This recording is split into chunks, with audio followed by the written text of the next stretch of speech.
ആദ്യ മത്സരാർത്ഥി പാടിത്തുടങ്ങുന്നതിൻ്റെ മുമ്പ് എല്ലാവർക്കും വേണ്ടി ഒരു നിർദ്ദേശം തരികയാണ്. ഇവിടുന്നാണ് പറയുന്നത്. എല്ലാവരും കേൾക്കണം. മത്സരത്തിന് തയ്യാറായി നിൽക്കുന്ന ഒന്ന് ഞാൻ നേരത്തെ പറഞ്ഞു തന്നെ, എനിക്കും ഇസ്മായിലിനും വേണ്ടിയാണ് ഞാനിപ്പോൾ ഈ പറയുന്നത്. അതായത് ശ്രദ്ധിച്ച് പാടുക എന്ന് ഇനി ആവർത്തിച്ച് പറയുന്നില്ല. ശ്രദ്ധയോടെ പാടുക. കരോക്കെ എന്ന് പറയുന്നത് ഓർക്കസ്ട്രയിൽ പാടുന്ന പോലെയല്ല എന്ന് ഞാൻ നിങ്ങൾക്ക് പറഞ്ഞു തരേണ്ട കാര്യമില്ല. നിങ്ങളൊക്കെ എന്നെക്കാളും കരോക്കയിൽ എക്സ്പീരിയൻസ്ഡ് ആണ്.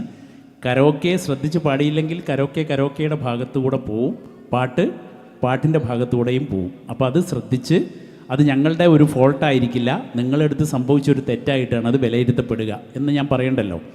അതൊരു കാര്യം. കരോക്കയിൽ മ്യൂസിക് വരുന്നത് ഏത് ശ്രുതിക്കാണോ ആ ശ്രുതിക്ക് തന്നെ ചേർന്ന് പാടാനും തുടങ്ങുമ്പോഴും അവസാനിക്കുമ്പോഴും വളരെ ശ്രദ്ധിച്ച് ശ്രുതിയോട് ചേർന്ന് നിർത്താനും അതിൻ്റെ മ്യൂസിക്കൽ സൈഡാണ് പറയുന്നത്.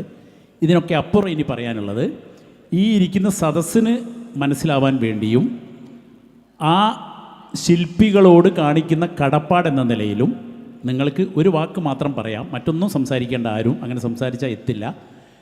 നിങ്ങൾ പാടാൻ പോകുന്ന പാട്ടിൻ്റെ രചനയാര്, സംഗീതമാര്, യഥാർത്ഥത്തിൽ പാടിയതാര് മാത്രം നിങ്ങൾക്ക് അറിയുമെങ്കിൽ പറയാം. അതുകൊണ്ട് മാർക്കൊന്നും കുറയില്ല.